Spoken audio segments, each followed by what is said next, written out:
নমস্কার বন্ধুরা, দোল পূর্ণিমায় এসে গেছে খোলাখালীতে এসএম মিউজিক ম্যাক্স কুলটুকুড়ি থেকে। তো খোলাখালী ইয়ংস্টার ক্লাবের পরিচালনায় দোলযাত্রা ও হোলির আয়োজন করা হয়েছে। কত 12 আর টপ? টপ হ্যাঁ 15 12 12 12 12x12 সেটা 4/4 আর MP cabinet SM music max fill the bass. কোথাকার সেটা? কুড়ি গাড়ি বলতে পারি।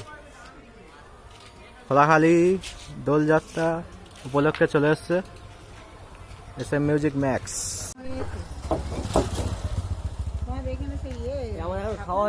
তো এই খোলাখালী পোলের পাশেই খোলাখালী ইয়ংস্টার ক্লাব। তো এই পাশেই এখানে দোল পূর্ণিমা উপলক্ষে হোলির ঠাকুর উঠবে। তো এখন দেখতে পাচ্ছ ক্লাবের ছেলেরাই এখন দোল খাচ্ছে। কালকে ঠাকুর খাবে। তো কিছুক্ষণের মধ্যেই ঠাকুর এখানে প্রবেশ করে যাবে আর খুব সুন্দরভাবে সাজিয়ে তুলবে। তো তোমরা আসতে পারো খোলাখালী কাঠের পোলের পাশেই খোলাখালী ইয়ংস্টার ক্লাবে আয়োজিত করেছে।